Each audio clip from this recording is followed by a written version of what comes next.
Mokango mokengeli Léopard.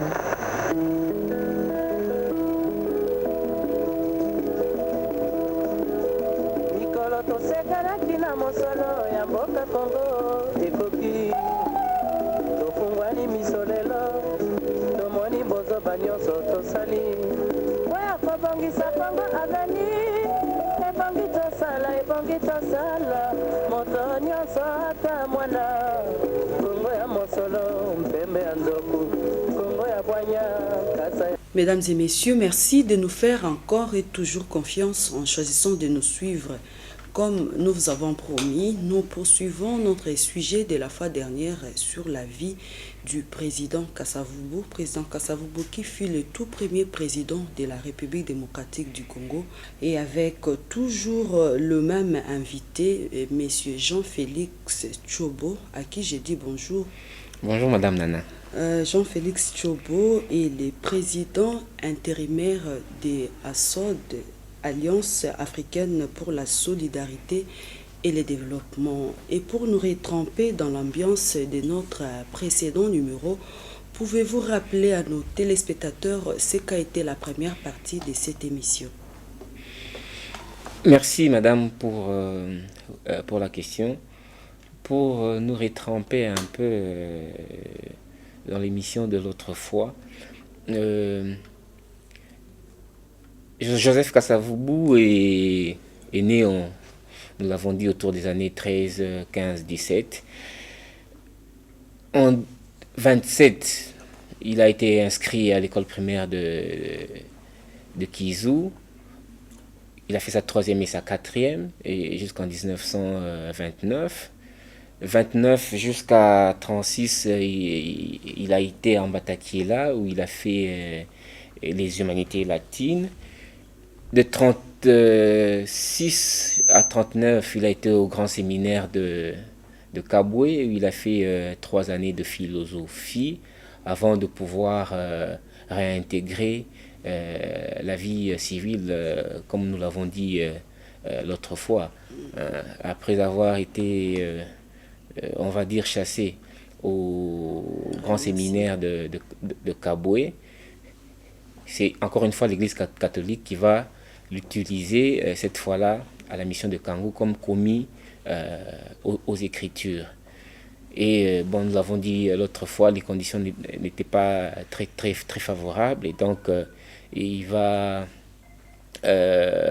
faire une année à l'Agrifort. Il va faire un bref passage à l'Otraco, au service des douanes, et finalement il va réussir un test pour être utilisé à Léopoldville comme aide comptable au service des approvisionnements. Et donc c'est un homme qui va arriver à Léopoldville le 12 juin, comme nous l'avons dit l'autre fois, 42, et donc de 42 à 57, il sera à la fois aide comptable et comptable au service des approvisionnements au niveau de magasins généraux, jusqu'à ce qu'il soit élu bourgmestre de la commune de Dendal. Et là, c'était exactement en quelle année quand il a été élu bourgmestre? En 57. Nous avons parlé l'autre fois de son discours d'intronisation le 20 avril 58, où il va déjà parler de l'avènement de la démocratie. Voilà. Et maintenant, après tout ce que vous venez de dire là, pour aujourd'hui, nous allons beaucoup plus s'atteler de ces années de gestion de 1960 à 1965. Et est-ce qu'on peut savoir comment vont se dérouler les élections qui vont les conduire au pouvoir? En fait, ce sont les élections de mai 60 qui vont le conduire au pouvoir. Mais je voudrais ici en fait un peu faire un bref rappel historique, parce que souvent on a tendance à croire que les premières élections de ce pays ont été organisées très récemment, En 2006. alors que les premières expériences électorales ont été organisées en fait en 57, le 8 décembre 57 exactement. Et 3 villes avaient en fait été choisies pour en fait un peu expérimenter ces premières élections communales. Léopoldville, aujourd'hui Kinshasa, Elisabethville, aujourd'hui Lubumbashi, et j'ai d'autres villes aujourd'hui Likasi. Et lors de ces élections, au niveau de Léopoldville, l'ABACO va réussir à rafler en fait un peu l'ensemble de voix. Sur le 170 sièges, l'ABACO va réussir à avoir 133 sièges. Et c'est ce qui va en fait permettre à l'ABACO de pouvoir élire sur le 8 bourgmestres, 7 bourgmestres, dont Joseph Kasavubu à la commune de Dendal, que nous appelons aujourd'hui la commune de Kasavubu. Mais les élections qui ont conduit Joseph Kasavubu au pouvoir sont ces élections qui ont été organisées effectivement en mai 60. Et pour cette fois-là, le MLC va mieux s'organiser que l'ABACO, parce qu'ils vont se déployer sur l'ensemble du territoire avec comme cadre du MLC des dirigeants de plusieurs provinces. Et ce qui fait que... voulait être juste tribaliste, juste les bas Congo. Non, même pas, mais bon, le MLC, c'est en fait un peu, il faut le dire, c'est en fait un peu mieux organisé que l'ABACO, qui, avant d'être parti politique, était une association culturelle réunissant les Bas-Congo, disons ceux du Bas-Congo en fait. Et donc le MLC va en fait mieux s'organiser que l'ABACO. Et donc sur les 137 sièges au niveau de la Chambre de représentants, le MNC à lui seul va réussir à avoir 33 sièges. Sur les 84 sièges au niveau du Sénat, le MNC va réussir à avoir 19 sièges. Et donc, le MNC va être le parti qui aura en fait le plus grand nombre des députés lors de ces élections législatives. Et donc, le ministre résident qui avait en fait été désigné par le roi Baudouin pour en fait conduire le pays vers l'indépendance, le ministre Ganchov va tout naturellement désigner Patrice Emery Lumumba comme un formateur avec un deadline bien précis.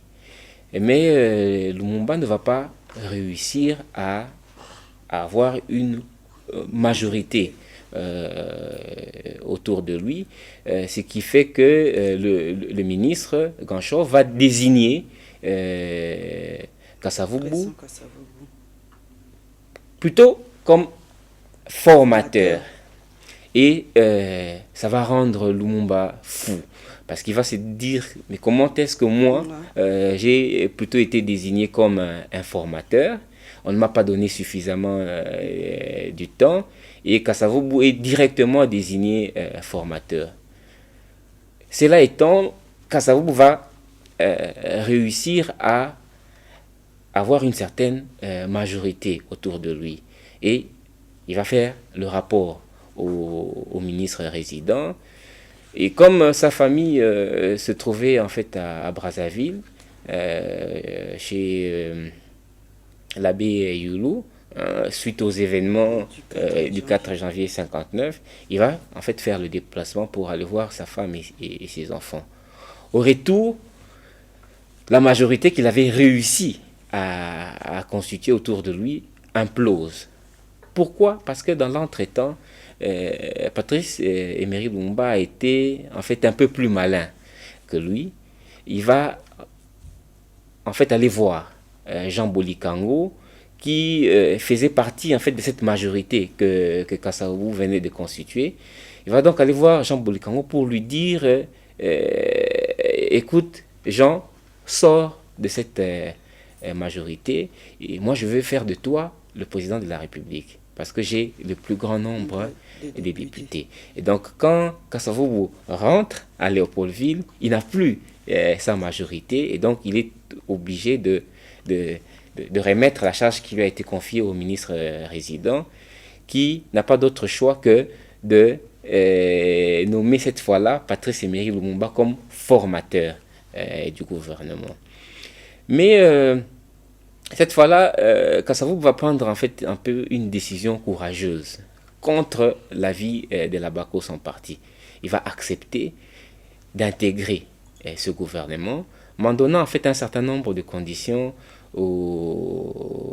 à Patrice Emery Lumumba, notamment en lui demandant le ministère de l'Intérieur, le ministère de Finances, un ministère d'État et le soutien de Lumumba à sa candidature en fait à la présidence de la République. Lumumba va donc accepter de lui confier le ministère de Finances, un ministère d'État, et on verra par la suite que Lumumba va le soutenir sa candidature à la présidence de la République. Mais Lumumba va conserver en fait le ministère de l'Intérieur. Et donc, le 22 juin 60, Lumumba n'a pas de difficultés pour que en fait, son gouvernement soit en fait investi au niveau du Parlement. Et 2 jours après, le 24 juin, Kasavubu est élu président de la République. Il fallait être élu aux deux tiers, parce que le président de la République, selon la Constitution, la loi, devait être désigné au suffrage universel indirect, donc par les deux chambres réunies. Donc si on fait un calcul, il y avait 137 députés et 84 sénateurs, donc on avait en fait un nombre de 221. Les deux tiers, donc il fallait être élu par 148 en fait. Il fallait avoir 148 voix. Mais Kasavubu a réussi à avoir 159 voix contre 43 et je crois qu'il y a eu 11 abstentions. Donc Kasavubu a été élu président de la République. Là, c'était le 24 juin. Le 24 juin 60, donc quelques jours avant l'indépendance qui est intervenue le jeudi 30 juin 60. Mais bon, on va le voir par la suite, la formation du gouvernement de Lumumba va créer des mécontents. Entre autres, Moïse Tshombe, qui considérait que sa province, ce qui est vrai d'ailleurs, sa province était la province en fait un peu la plus riche, et il admettait mal qu'on puisse lui confier un seul ministère. Sa province, c'est la province du Katanga. Ouais. Il a mal accepté qu'on puisse lui confier un seul ministère, celui des affaires économiques, un seul secrétariat d'État, je crois, celui de la défense. Donc il était mécontent. Il y a Albert Kalonji aussi qui était mécontent parce que lui n'a même pas réussi à avoir un portefeuille. Et il y a Jean Bolikano qui est en fait un peu le plus malheureux parce qu'il n'a même pas eu un portefeuille. Et puis il a été dribblé en fait par Lumumba qui finalement ne l'a pas soutenu à la présidence de la République. Bref, au 30 juin, nous avons Kasavubu comme président de la République et Patrice Emery Lumumba comme Premier ministre. Très vite, le pays va entrer dans le tourment. Dans le tourment, comme on l'a dit la fois passée, donc le 5 juillet. Parce en fait, là, il faut préciser que c'est le 1er juillet que le président Kasavubu a pris maintenant officiellement le pouvoir et les choses vont maintenant commencer. Tout naturellement. Donc, quelques jours après ce 1er juillet, comme vous venez de le dire, le 5 juillet, il y a mutinerie au niveau de la force publique à cause de la phrase du général Jean Sens avant l'indépendance égale après l'indépendance. Et le 11 juillet, il y a sécession au niveau du Katanga parce que Moïse Tshombe, comme je venais de le dire précédemment, mécontent parce qu'il aurait voulu avoir un plus grand nombre de postes au niveau de ce gouvernement Lumumba. Et le 9 août 60, il y a cette autonomie au niveau du Sud Kasaï avec Albert Kalonji, parce que lui aussi mécontent. Il n'a même pas réussi à avoir ne serait-ce qu'un seul portefeuille. Et donc, les deux grands responsables, qui sont Joseph Kasavubu et Patrice Emery Lumumba, vont devoir gérer ensemble cette crise. Et donc, comme je l'avais dit l'autre fois, pour un premier temps, les deux ont vu les choses dans le même sens. Mais je crois que finalement, Lumumba devenait impatient. Et donc, il a décidé de faire recours aux soviétiques pour arriver en fait un peu à mater de manière violente à la fois la sécession et l'autonomie au niveau du Sud Kasaï. Mais il va commencer en fait un peu par le Sud Kasaï.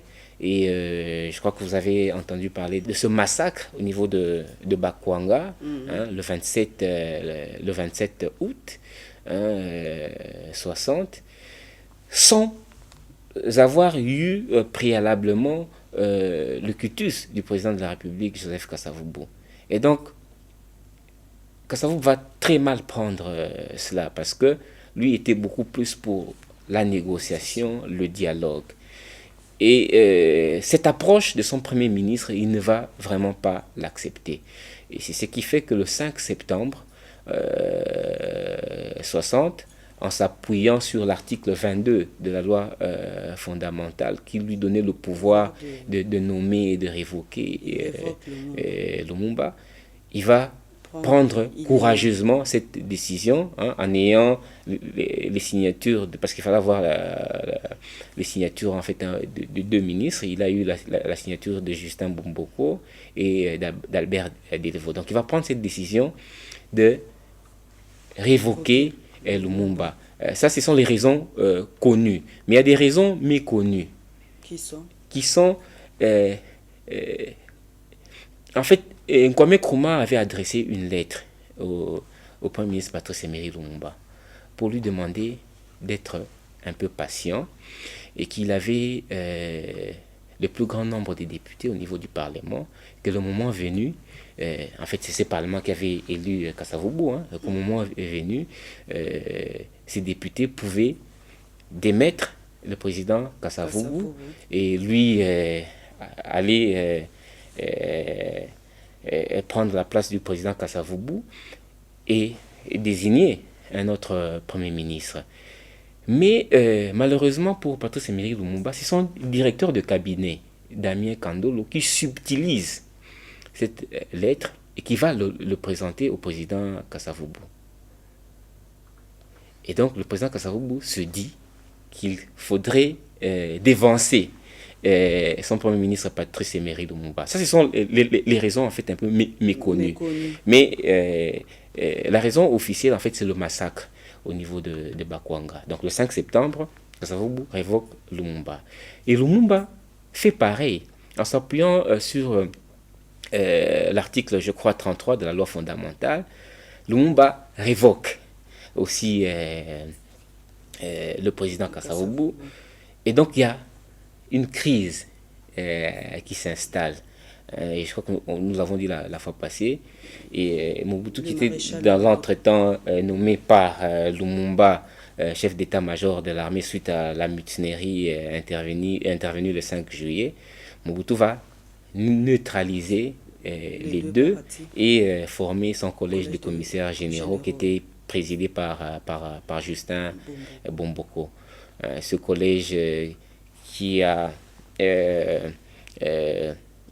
fonctionné jusqu'au 9 février 61, nous l'avons dit l'autre fois, pour remettre en fait un peu le pouvoir à Joseph Iléo, en fait, qui avait officiellement été désigné par le président Kasavubu comme Premier ministre. En remplacement de Lumumba. En remplacement de Lumumba. Et Mais comme le gouvernement Iléo souffrait en fait on va dire de la légitimité, hein, parce que dans l'entretemps, Gizenga qui est allé en fait, qui est arrivé à Stanleyville avait aussi formé son gouvernement à lui, et donc le pays avait deux gouvernements. Il fallait en fait trouver une solution, et donc il y a un conclave qui a finalement été organisé à Lovanium, hein, en août 61, et ce conclave va finalement désigner un grand syndicaliste, Cyril Adoula, pour remplacer en fait un peu Iléo. Et Cyril Adoula va former un gouvernement d'union nationale. Il va, je crois, être le premier ministre qui va faire en fait un peu beaucoup plus de temps avec le président Kasavubu, hein, parce que son mandat va aller du 25 juillet 61 jusqu'au 26 juin 64. Mais comme il y avait en fait un peu ce souci de pouvoir réintégrer la province du Katanga dans la République, il y a des négociations qui se faisaient dans l'entretemps. Hein, quand ça vous continuez à négocier avec Tshombe pour que Tshombe reconnaisse le gouvernement central. Hein, ce qui est finalement arrivé, il y a eu un accord qui a fait que, bon, Moïse Tshombe soit finalement, le 26 juin 64, désigné comme Premier ministre en remplacement d'Adoula. Et en fait, dans tout ça, le président Kasavubu, depuis qu'il a été à la tête du pouvoir, il y a eu autant de premiers ministres qui se sont succédés. Et lui, en tant que président de la République, quelle a été en fait, sa position par rapport à tous ces problèmes-là? Parce que juste après sa prise du pouvoir, le 30 juin, officiellement, le 1er juillet, il commence les choses. Déjà, le 5 juillet, il y a eu des problèmes qui ont déjà commencé. Quelle a été son attitude, sa position par rapport à tous ces problèmes-là? Bon, mais au total, révoquer ses ministres, c'est comme si lui ne se reprochait de rien que ses premiers ministres, pardon, qui posaient problème. Au total, le président Kasavubu a eu à travailler avec 5 premiers ministres, hein, mais le départ de chacun d'eux a été en fait justifié. Hein. Je l'ai dit tantôt, le départ de Lumumba a été justifié en fait par le massacre de Bakwanga. Le premier ministre qu'il avait désigné par après Iléo souffrait en fait de cette légitimité. Il fallait mettre en fait un terme à l'existence de deux gouvernements à l'époque, le gouvernement Iléo et le gouvernement que Gizenga avait formé au niveau de Stanleyville et Kisangani. Et le conclave de Lovanium va donner Cyril Adoula, mais il y a Tshombe qui continue à poser problème. Il fallait trouver une solution pour l'intégrer. Hein, et on a eu Tshombe comme Premier ministre. Mais pendant son mandat, le pays a eu une constitution qui a eu à remplacer la loi fondamentale, la constitution de Louisbourg, hein, la constitution du 1er août 64. Qu'est-ce qui a été en fait à l'origine de la crise, hein, qu'il y a eu en fait un peu entre le Premier ministre Moïse Tshombe et Kasavubu? Tout simplement un problème d'interprétation de cette constitution de Louisbourg de 64. Parce que dans ces articles, on va prendre des articles 180 jusqu'aux articles 185. Tshombe devait déposer sa démission. au moment où cette constitution devrait entrer en vigueur, on devait dissoudre les chambres et le gouvernement devait présenter sa démission. Tchombe n'a pas voulu présenter sa démission telle que l'exigeait la constitution de Loulo-Abour. Et c'est ce qui a créé en fait un peu cette crise entre le président Kasavubu et son premier ministre Tchombe. Le refus de Tchombe de respecter en fait cette constitution de Loulo-Abour en présentant sa démission au chef de l'État. Et Kasavubu, comme c'était un homme de droit, le 13 octobre 65, il va désigner Évariste Kimba comme Premier ministre en remplacement de Moïse Tchombe. Et Kimba Évariste sera rejeté au niveau du Parlement et on connaîtra la crise qu'on connaîtra et Mobutu fera sa deuxième entrée et cette fois-là cette entrée sera fatale parce qu'il y aura un mois après son fameux coup d'État du 24 novembre 65. Je ne sais pas s'il faut encore revenir un tout petit peu en arrière par rapport à quand il y a eu crise et que Mobutu s'est amené avec les collèges de commissaires généraux. Et après, quelles sont les relations qu'a entretenues le président Kasavubu et le colonel Mobutu? Parce que comme vous avez dit que Mobutu venait faire son entrée pour la deuxième fois, et les choses se sont déroulées comme nous les connaissons tous. Mais le président Kasavubu, pendant cette période, je ne sais pas, je vais savoir maintenant, quelles a été les relations qu'il a entretenues avec Charles Mobutu. En fait, cette période a en fait un peu été une période complexe, hein, parce que si vous lisez en fait un peu l'histoire, et finalement le collège de commissaires généraux vont prêter serment devant le président Kasavubu. Mobutu, qui avait en fait un peu perpétré ce premier coup d'État, sera furieux. Et la preuve, il ne sera pas présent lorsque les membres de ce fameux collège des commissaires généraux vont prêter serment devant le président Kasavubu. Mais encore une fois, il faut comprendre que ce sont les Occidentaux en fait un peu qui étaient derrière, qui étaient en fait un peu derrière tout ça, qui étaient derrière Mobutu, qui l'ont soutenu pour qu'il fasse en fait un peu ce premier coup d'État, qu'il neutralise à la fois Kasavubu et Lumumba. Et puis bon, par après ils vont vouloir en fait un peu doser les choses. Ils vont demander à Mobutu d'accepter que ce collège de commissaires généraux prête serment devant le président Kasavubu.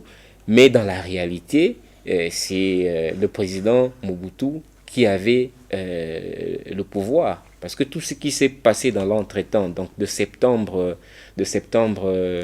60, donc du 14 septembre 60 jusqu'au 9 février 61, échappait complètement au contrôle du président Kasavubu, notamment l'assassinat du premier ministre Patrice Emery Lumumba. Parce que lorsqu'il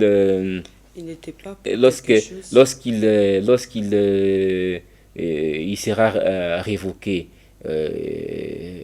Mobutu tout juste après va l'assigner en résidence surveillée, bien qu'ayant la protection on va dire des militaires ghanéens de l'ONU. Mobutu avait pris soin aussi de placer aussi sa ceinture, hein, et les militaires de l'ANC. hein. Et lorsque Lumumba, je crois, peut-être mal conseillé par Kamitatu, c'est l'histoire, hein, hein, parce qu'il paraît que c'est Kamitatu qui l'a conseillé de, de s'échapper, de sortir de cette résidence surveillée.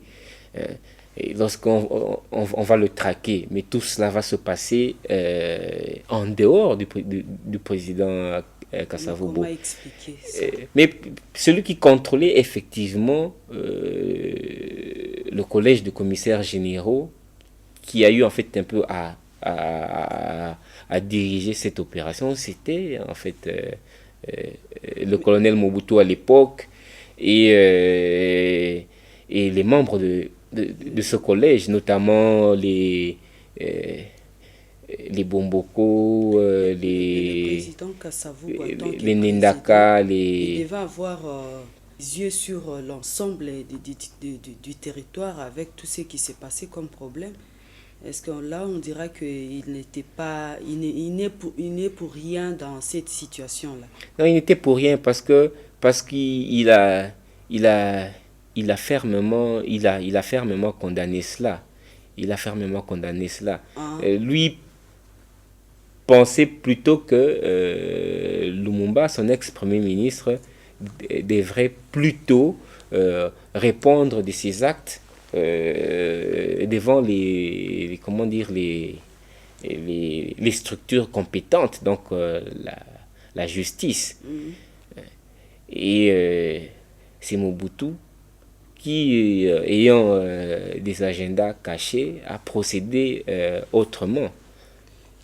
Mais avec les premiers... Qui a traqué Lumumba pour finalement l'avoir au niveau de Port-Franqui. Il est beau actuellement, le ramener ici à Léopoldville, l'interner au camp, je crois, Hardy à Tisville, à Mbanzangungu.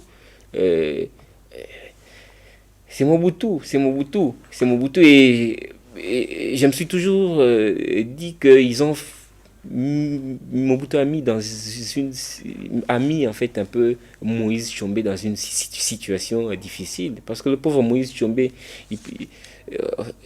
moi j'ai toujours appris que bon, il était en train de suivre son film, et son ministre de l'Intérieur, Godefroid Munongo, va lui dire que on m'apprend qu'il y a 3 colis qui sont arrivés au niveau de l'aéroport. Mais ces 3 colis sont arrivés à l'aéroport dans quel état? Là, on dirait que le président Kasavubu avait échoué à sa mission. Il était neutralisé en ce moment-là. Il était neutralisé en ce moment-là. Il se battait lui aussi pour récupérer effectivement son pouvoir. Bon, en fait, il n'avait pas, lui, avant les premiers coups d'État... C'est ce qui a finalement été fait après le 9 février 1961, parce qu'il se battait dans la diplomatie pour reprendre son pouvoir. 24 novembre 1965, le président Kasavubu destitué par les colonels Mobutu. Et après, comment les choses se sont passées? Le président Kasavubu apprend